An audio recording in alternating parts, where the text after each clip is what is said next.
Welcome, everybody, to another edition of Amplify Your Business. Today, we're going to be talking to an entrepreneur out in Ontario who started a very unique and interesting initiative called Freebruary, and his name is Andrew Kinnear. Welcome to the show, Andrew. Thanks so much, Lance. So tell me a little bit about the origin story for Freebruary, as well as why you started it. Sure. So I'm an entrepreneur here in Ontario. My wife and I started an ice cream brand. And when the pandemic hit, we needed a way to get in front of people and really generate awareness and trial because a lot of the typical sampling opportunities had dried up. So we were thinking about it, and one of the ideas that I came up with was based on an old fable called the stone soup. And the idea with the stone soup is a couple of people arrive in a village. They've got an empty pot. They fill it with water. They start a fire, and they tell everyone in the village that they're going to have a big party. And if they want to come to the party, all the people in the village have to do is drop something in the pot. So, the farmer drops in a couple of vegetables, and the person down the street drops in some spices. And before you know it, the entire village has a massive pot of stone soup. And it started with nothing, right? So that idea of how can, if we translate it to brands, how can a bunch of brands who they're just running their own business, how can they get something from nothing, essentially? How can they punch above their weight when it comes to marketing and specifically awareness and trial? So that's really what we're going after. And in the first year, when we launched this, the idea was, any Canadian business. We had restaurants. This is like right in the middle of the pandemic. So it's February 2021. There were restaurants in there. There were product brands that were all over the map as far as categories. And we really tried to narrow it as we went along. And I didn't want to impose too much of a criteria on things, but we did want it to be a good consumer experience.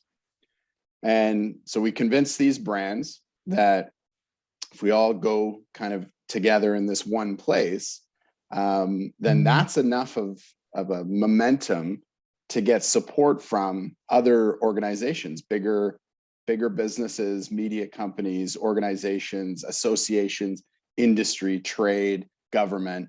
And those organizations can help to amplify this idea. So with that in mind, I kind of pitched it to some friends, some other entrepreneurs that I know, and sort of got some head nods like, yeah, we'll go in on that. It doesn't cost anything, right? That was the idea, is like, there aren't really any costs to the brands, short of the deal that they offer. And, in some cases we're doing some draws. So there's like a little bit of product. So the idea is, what can you do from a marketing point of view these days that doesn't really have a cost? Almost nothing.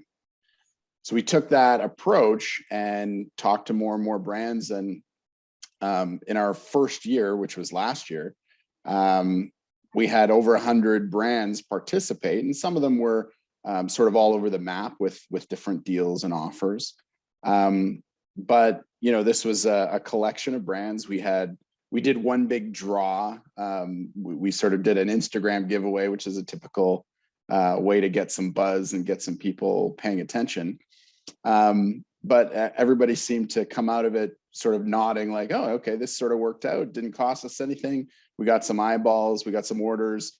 Let's keep going with it. And so I took that as kind of as permission to, okay, how can we make this better? And that's sort of the genesis and how we got to this year. I don't know, does that answer your question? Okay. Yeah, totally. And so this is year number 2. We're in February as we're recording this, at the very beginning of February. Yeah. And so this is a program then that runs just for the month of February. Is that correct? Absolutely. Yeah. So it's truly a campaign that is month based, right? So we're sort of taking the lead from Movember or Veganuary or Sober October, any of these kind of month-long campaigns that have a clever name that people can remember. In our case, it's hard to pronounce. A lot of people mess that up, but that's okay. They see it written down more than they have to say it out loud, so they get the idea of the free. Yeah. But yeah, it lasts the whole month, and typically there's like a couple of phases. So in the November, December timing, that's when we're really lining up the bigger supporter organizations and starting the recruiting of the participating brands. December, January is when, if you want to participate as a small business, that's when you're filling out your application essentially, which is just a big form that tells me all the info to put on the website. You're submitting images of products, links to your website, codes that you're going to use on your shopping cart, that kind of stuff. And then, we're starting a little bit of consumer messaging to kind of warm it up, but there's nothing much to see for the consumer until February 1st hits. And then everything goes live. There's deals, there's draws, and sort of that's when the excitement comes. And then back to my point about the stone soup, that's also when all of these participating brands jump in with their own emails to their own audience. They start sharing social posts. They start marketing the fact that they're participating. So now, instead of one group that might have a bunch of money to market, this is like a decentralized approach where all these 100+ brands, they send to their small audience of email subscribers or former customers or their followers on Instagram or TikTok or wherever they are. And that kind of adds up to this swell of momentum that, customers start seeing, the same hashtag all over, and they kind of get that same feeling of, oh, this is something that I better check out. And then they get there and they see that it's a huge draw, and then they enter the draw and away they go. So it's really about capturing and leveraging the fact that lots of brands are participating. Yeah. And so speaking of that, how many brands do you have participating, or had you in the first year versus what you have now in the second year?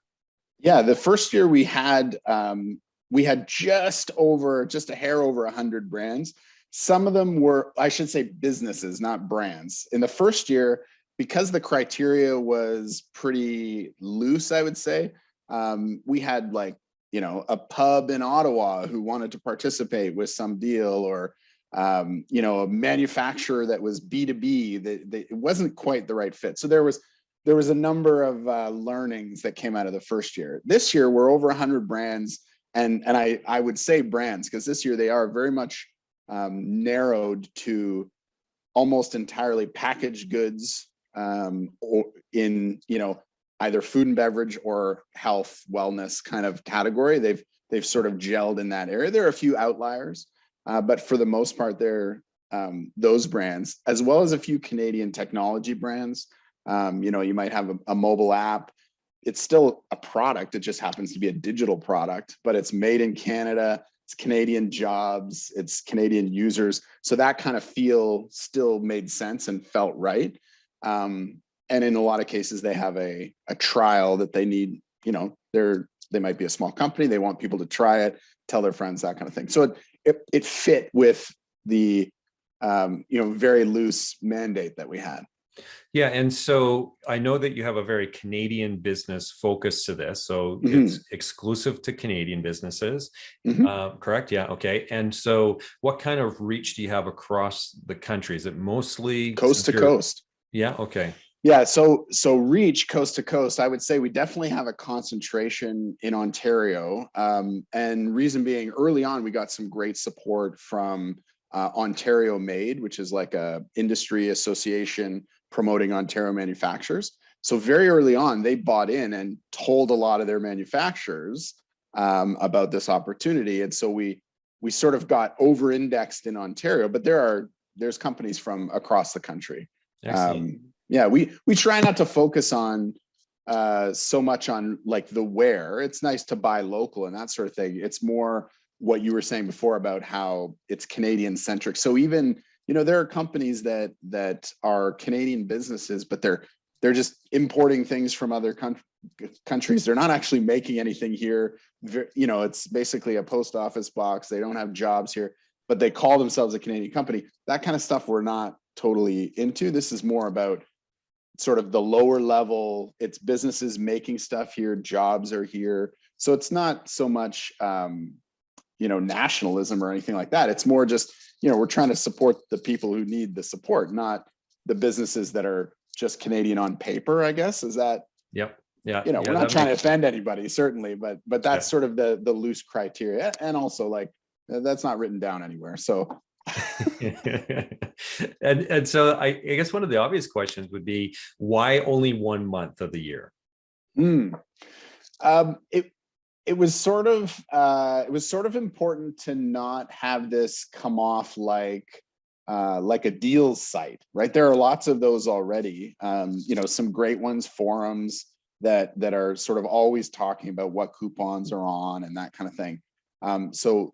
So we wanted to make sure that that Freebruary didn't come off to the general public like, oh, this is just a thing that's always on.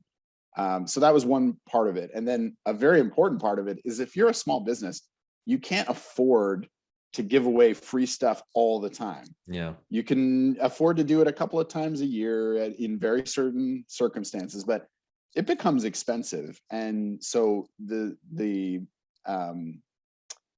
I guess the important part of this was to keep it as low cost and sort of that sharing idea as possible, so that we're not just yet another thing that small businesses have to dump a bunch of money into. There's always something that an entrepreneur has to spend money on. This was supposed to be that break, right? It's the post-holiday, value seekers, right? Everybody's on a diet. They're trying to pay off their credit cards. It's February, and now there's Valentine's Day, and so it was supposed to be like, let's make this cool for consumers. There's deals, there's offers, there's draws, but also let's make it great for the brands too. It's easy, it's cheap, it's finite. You don't have to run this forever. So that's sort of why we landed on 1 month versus just turn it on forever. And I think it's also quite brilliant in the sense that it also creates that it's an event now. Like you said, the sharing and stuff that's happening in social media, you're having this concerted effort amongst all the brands to be spreading that hashtag to try to create some buzz and excitement around it. Yes. Well, that's really difficult to sustain over a 12-month period, but for a pre-launch and then throughout the month of February, so maybe something like a 6-week duration, those brands can really activate on this, right? Yeah, and it's really obvious too, between the participating brands, who are they might be somebody making a jam in their own kitchen and selling it, versus like multi-$100 million brands, multinational, in the sense that they're selling in multi countries. They're still Canadian, that's totally fine, but you can tell the difference because those are the ones that are doing other stuff in February, right? They're doing the Freebruary deal, but then also in February they're doing a Valentine's Day thing, and they've got other stuff. Like every week there's something going on, versus the really small brands. This might be the one thing that they do this quarter or even this season, so and that's because it doesn't cost any money, so they can participate because there isn't a huge financial burden. Yeah. And so now for the free part of it, I know your business, that your core business is Yellow Fruit, and that's you alluded to that it's an ice cream company. But now I saw that Yellow Fruit is doing a buy one get one essentially program, right? So with the mini cups, I think it was. And so is that the free part of it, where you're encouraging then all the brands who are participating to do that kind of buy one, get one, or is the free come in other forms as well? Yeah, I mean, the neat thing about this, because we're dealing with so many brands that are at different stages in their growth, in their development, in their funding, the creativity that comes from what these different brands' offers are is really interesting. So for us, getting a free pint, in this case, like our core offer is a free pint when you buy another pint. And so what we do, because we don't ship frozen, right? It's really expensive to ship ice cream. So what I do is I offer a buy one, get one. I have people come to my website, put in their information, and I mail them a coupon.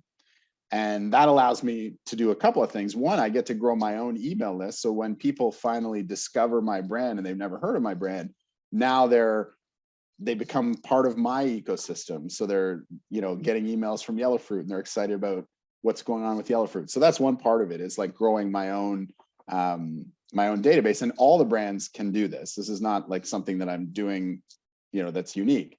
So that's one part of it. And then the other part of it is the creativity comes from channel distribution. So our pints are mostly in grocery stores and we don't ship. There are lots of brands that are the exact opposite of that, right? So they're direct to consumer. They are maybe only in a couple of very local stores, but they're happy to ship across the country. So for those brands, they need awareness, but they're not driving to store. They don't need shelf velocity. They need people to just know about their brand and come to their website. So they do their offer with a code or something like that. And again, the creativity might be they can afford 20% off when you buy something else. So it's not truly free. Some brands will do like a free lip balm when you buy something else, or even just free lip balm. Come on to our website, get on our email list, and we'll send you a free lip balm or whatever their product is, in the hopes that they're driving awareness, they're driving trial, they're building their brand, they're building their email list, and they can always limit supplies, right? So while supplies last seems to appear on a lot of people's offers, and that's because, you don't want to go broke giving away free stuff. But if you can structure your offer in such a way that you will meet your business objectives, right? So for me, I like the shelf velocity, so I'm happy to give away a pint to an excited customer who is also going to buy a pint. So now if you're Loblaws or Metro, you're seeing pints come off the shelf. That's what I need for my business, but other businesses need other things. So, it's different across the board, which is both exciting and also it shows how kind of grassroots it is too. There isn't one very specific way that you have to execute, because I think that would also eliminate a lot of brands. A lot of brands might be like, well, we can't do X, Y, or Z. We have to do it this way. And it's like, well, totally fine. Yeah. The flexibility for them to be able to create it in the way that makes most sense for their business is definitely probably really refreshing for those brands anyway. So they're not, boxed in into some sort of predetermined offer. Yeah. So that's a good idea. Now you also have these weekly, is it weekly or a couple times a week draws that you're doing. Yeah. And so being part of the program, the brand sends you some product, and then you're doing these massive draws then throughout the month of February as well. Yeah, it's totally optional for the brands, but I think a lot of the brands have figured out and see the value of this additional engagement. So the idea is we do 12 draws over the course of the 28 days of Freebruary. So it's like 3 draws a week, 4 weeks. It's pretty straightforward. And the idea is each draw, when it closes, the next one opens. So this is different than like you're entering 12 draws and then you never come back. This is actually like you enter the draw and maybe you stick around, you check out a few brands. When that draw closes, we announce the winner, we open up the next draw. So all month long, we're having people return to the site, because the other thing is not everything is up on day one. There are some stragglers. So the site is constantly changing. So we're trying to encourage the consumer side of this to come back, check things out. And the whole point of it is awareness. So we want them to see it with fresh eyes. It's 3 days later or 10 days later, see what's new, check out some brands, do it again. So that draw idea is probably it is our number one engagement tactic. And so the most popular pages on the site are the draw page and the thank you page, after people confirm their email and they go to the thank you page. So that's expected. We knew that was going to happen. So the thank you page has some links and some encouragement to check things out, because that's part of it. But also just being in the draw. So if you think about it, what does it cost a small business to be a part of these 12 draws and be exposed to this many thousands of people every week, every day? It cost them 12 units. That's why I picked 12, is because a lot of these products come in a case of 12. So, Yeah. so my house and our office in Toronto is just, over the last little while it's been like Christmas, right? Everyone's sending their 12 of something. And luckily we got a great sponsor for shipping. Otherwise, because last year I just covered the cost of the one gift basket. But this year it was going to be like tremendous. Like your full-size jars of pasta sauce are not lightweight, right? Yeah. So needless to say, the prize bundles, like we have over $10,000 worth of product, Canadian product, that ranges from, honey and tomato sauce and soup to things like lip balm and protein powder, and just it's all over the map. People can check it out on the website, but they're all Canadian products. And then there are a certain category of people who will put just a free coupon essentially in with this gift box. So that's like yellow fruit. We're not putting ice cream in the gift box. We're putting get an entirely free pint, or in our case, like a couple of pints, when you go to a grocery store. And so when the winners get these packages, it'll be full of product and then also a stack of, freebies and things like that, which is pretty cool. Like that's a great prize.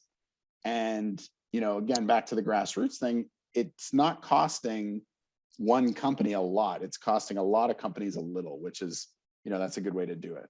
Yeah, and a huge draw for the consumers. So I entered into this just to experience what the cadence is and how you have that structured and so on. Did it work out? Did it all? It totally worked out, and yeah, and so I keep getting these updates saying, okay, so here announcing the winner, which has never been me yet, maybe one day, but yeah, so announcing the winner, and then encourage me obviously to go back and enter into the next draw. And so I think that's a brilliant strategy, because it definitely does keep the interest going, keeps the excitement going, and keeps the return visits going then to the website, and enhances then that potential that I'm going to make those purchases with the brands that are part of this program. Now, there's also obviously a big lead gen potential with this, because you have all of these consumers out there who are purchasing, or sorry, not purchasing, but are entering in to win. Is that database shared then with all of the participating brands, or is that what you get to hold on to, as a reward for all the hard work that you're putting into this initiative?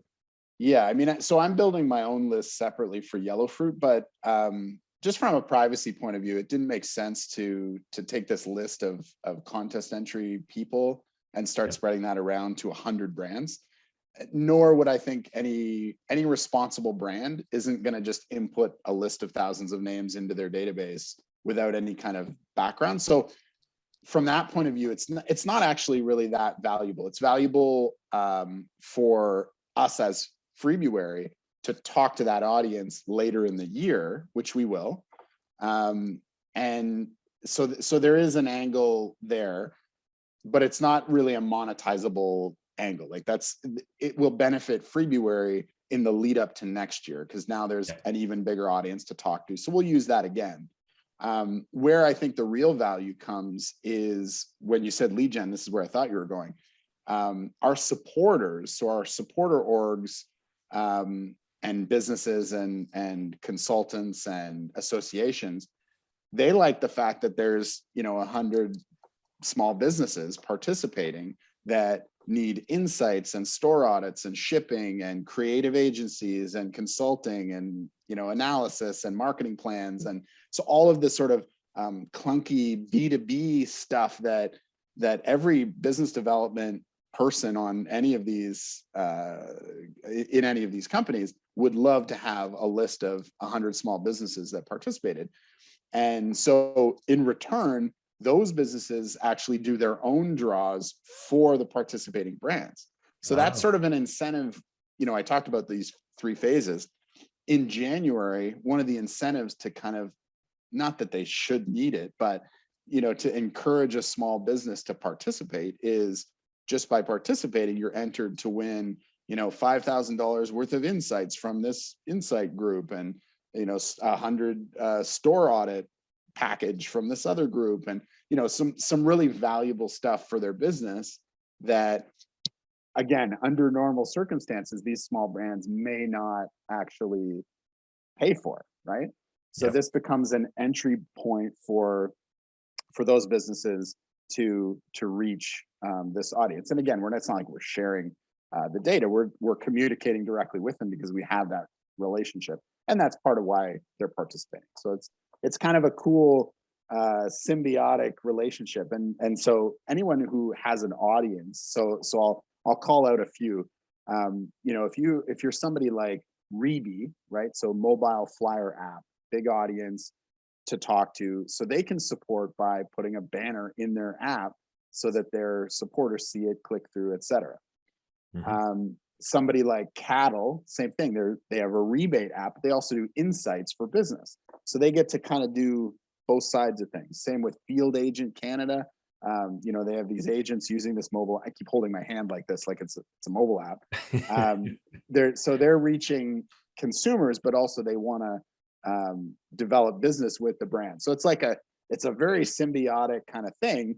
And so far, no money is changing hands, which is, it still baffles, blows my mind a little bit. It's baffling because to do all of this work and not have sponsorship money kind of clouding things, or people having to pay for stuff, it's pretty cool that's where we're at now. We're looking towards 2023. We'd like to get a little bigger. There's more that can be done if there is money involved. So we're looking at things like sponsorship at sort of a different level, but that'll be next year. This year it's still just brands helping brands.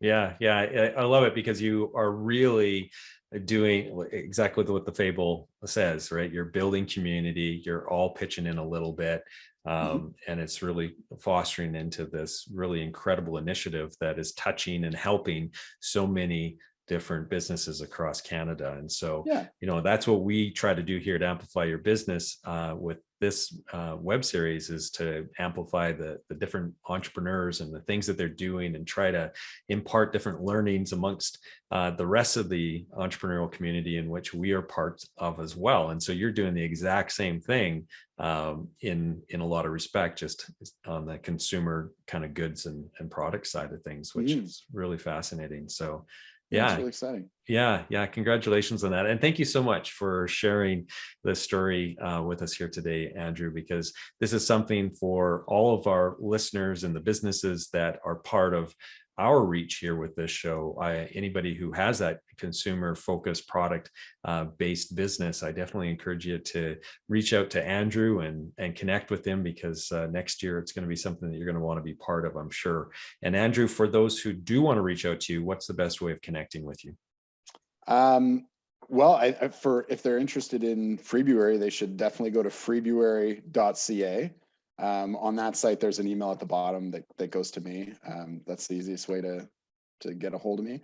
Awesome. And then my other business, yellowfruit.com, so anything on there will eventually make it to me, or the team. So I encourage everyone to check out our non-dairy frozen banana dessert. It's like ice cream, but made from bananas.